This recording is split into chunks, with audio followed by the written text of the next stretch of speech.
దేశం కోసం భారతదేశ సరిహద్దుల్లో పోరాడుతున్న సైనికులకు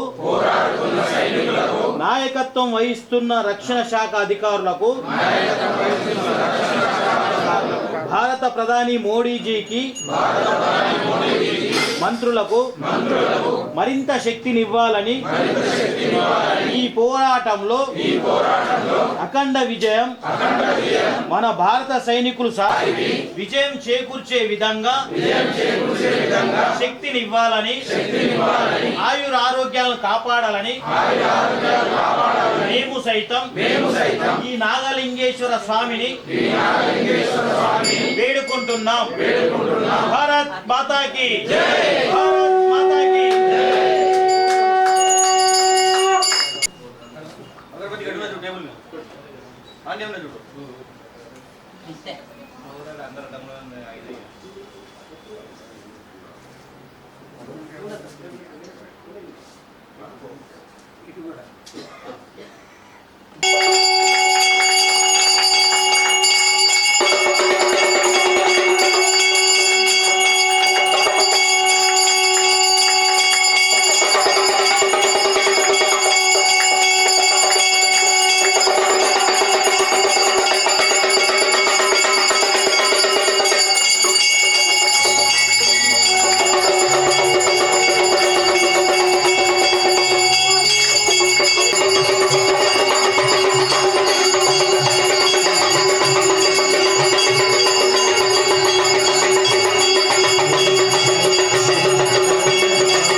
మాతాకి జై. సరిహద్దుల్లో పాకిస్తాన్ జరుపుతున్న యుద్ధంలో మన దేశం గెలవాలని, సైనికులు ఆరోగ్యంగా ఉండాలని కోరుకుంటున్నాం. माता की जय, भारत माता की जय, भारत माता की जय. ఆత్మీయ భగవద్బంధులారా, మరి ఈ రోజు మనం ఈ యొక్క మందిర ప్రాంగణంలో మన భారత సైనికులు అనేటువంటి వాళ్ళు దేశ రక్షణ అనేటువంటి చాలా ముఖ్యం. ఎందుకంటే ఉత్తర భారతదేశంలో కానీ మహారాష్ట్రలో కానీ ఇద్దరు కొడుకులు ఉంటే ఒక కొడుకును దేశ రక్షణ కొరకు పంపిస్తారు. మరి అటువంటిది ఎందుకంటే మనం ఈ విధంగా ఉన్నాము అంటే వాళ్ళు సైనికులు ఉన్నారు. సైనికులు లేకపోతే మన జీవితం అనేటువంటి నిర్భరంగా అయిపోతుందని చెప్పి శాస్త్రాలు చెప్తున్నాయి. కాబట్టి మొన్న ఆంధ్రప్రదేశ్లో ఒక సైనికుడు చనిపోవడం జరిగింది. అదే మాదిరిగా అనుకోకుండా పహల్గాన్లో కూడా 20 మందిని చంపడం జరిగింది. అది ఎటువంటి దానికి ఆధారం లేకుండా చంపడం జరిగింది. మరి ఏ గ్రంథంలో కూడా లేదు. భగవద్గీతలో కానివ్వండి, రామాయణంలో కానీ, మహాభారతంలో కానీ, ఖురాన్ షరీఫ్లో కానీ, బైబిల్లో కానీ ఎక్కడ కూడా ఒక మనిషిని చంపాలని లేదు. అది సామరస్యంగా ఉండాలి, కలిసిమెలిసి ఉండాలని చెప్పేసి అంటారు. కాబట్టి మనమందరం కూడా భారతీయులమందరం కూడా ఏం చేయాలి? 1, 2, 3 విడివిడిగా ఉంటే అంతే, అది ఒకటిగా కలిపి చూడు, అది 123. అందుకే కలిసి ఉంటే కలదు సుఖం అంటారు. కాబట్టి మనమందరం కూడా దేశ రక్షణ కొరకు కలిసి ఉండాలి. లేకపోతే మన జీవితం అనేటువంటి నిర్భరమైపోతుందని చెప్పి శాస్త్రాలు చెప్తున్నాయి. కాబట్టి మనమందరం కూడా కలిసి మెట్టు. భారత్ మాతాకి అందరికీ శుభోదయము. నేను ఒక ఆర్మీ వైఫ్ని. అతను కాశ్మీర్లో వర్క్ చేస్తున్నారు. అతని పేరు కదం రామ్మోహన్ రావు.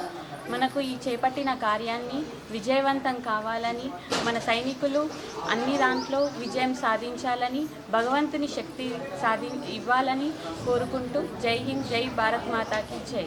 అల్లుడు కె కదం మోహన్ రావు.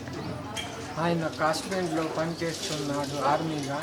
కాకపోతే ఆయనకు నాగలింగేశ్వర స్వామి సైనికులకు అందరికీ భగవంతుని దయకృప లభించాలని, ఆ ప్రధానమంత్రిని అందరినీ బాగుండాలని కోరుకుంటున్నాం. దేశం కోసం అనే కార్యక్రమాన్ని ఈరోజు నాగలింగేశ్వర ఆలయంలో చేసుకోవడం జరిగింది. ఆ నాగలింగేశ్వర ఆలయంలో ఆ నాగలింగేశ్వర స్వామివారికి మేము కోరుకోవడం జరిగింది. ఏదైతే యుద్ధం చేస్తున్నారో మన భారత్ పాకిస్తాన్ తోటి ఏదైతే యుద్ధం చేస్తున్నారో దాంట్లో విజయం సాధించాలని, వీరికి మరింత శక్తినివ్వాలని ఆ భగవంతుని వేడుకోవడం జరిగింది. ఈ కార్యక్రమంలో అందరు భక్తులతో పాటు ఈరోజు అక్కడ కాశ్మీర్లో విధి నిర్వహిస్తున్నటువంటి సోల్జర్ కుటుంబం కూడా ఈ కార్యక్రమంలో పాల్గొనడం చాలా ఆనందకరం.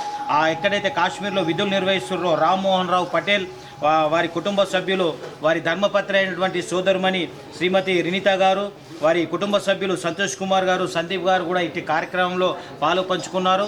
మాకు చాలా ఆనందం ఉంది. వీరితో పాటు ఈ రామ్మోహన్ రావు పటేల్ గారితో పాటు అక్కడ విధులు నిర్వహిస్తున్న భారత సైనికులకు కూడా మరింత శక్తినివ్వాలని కోరుకుంటున్నాం. ఏదైతే మొన్న కాశ్మీర్లో పహల్గాంలో మన హిందువులని తెలిసేదాలు భార్య ముంగట భర్తను చంపడం చాలా ఘోరం. దీనికి ఇది ఉద్రిక్తం ఇదైపోయి ఎక్కడైతే మంత్రివర్గ సమావేశంలో ఆపరేషన్ సింధూర్ అనే కార్యక్రమాన్ని నిర్వహిస్తూ సక్సెస్గా తీసుకున్న మోడీజీ గారికి కూడా ధన్యవాదాలు తెలియజేస్తున్నాం. ఈ భారతదేశంలో ఉన్నటువంటి పౌరులు సుఖ సంతోషంతో ఉండాలంటే అక్కడ విధులు నిర్వహిస్తున్నటువంటి సైనికులకు మరీ శక్తి చాలా అవసరం. కాబట్టి మేము సైతం దేశం కోసం అనే కార్యక్రమాన్ని ఇక్కడ నిర్వహించినాం. ఇక్కడ పాకిస్తాన్, మన పొరుగు దేశమైనటువంటి పాకిస్తాన్ ఉగ్రవాదాన్ని పెంచి పోషించే దిశగా హిందువులపై ప్రేరేపించే విధంగా వారు ప్రయత్నం చేస్తూ ఉన్నారు. ఆ ఉగ్రవాదాన్ని కుక్కటి వేళ్లతో పెకిలించే విధంగా మోడీజీ మీరు ముందుకెళ్ళాలి, మీకు మేమున్నామన్న ఒక సంకల్పంతో ఈ కార్యక్రమం చేసుకోవడం జరిగింది. వారికి మరింత ధైర్య సాహసాలు ఇవ్వాలనే భగవంతుని కోరుకుంటూ ఇటు కార్యక్రమంలో పాలు పంచుకున్న భక్తులకు అందరికీ మరియు రామ్మోహన్ రావు పటేల్ ఈ సోల్జర్ కుటుంబ సభ్యులకు అందరికీ కూడా మా ఆలయ కమిటీ ద్వారా మరి ధన్యవాదాలు తెలియజేస్తున్నాం. జై హింద్, జై భారత్, జై శ్రీరామ్.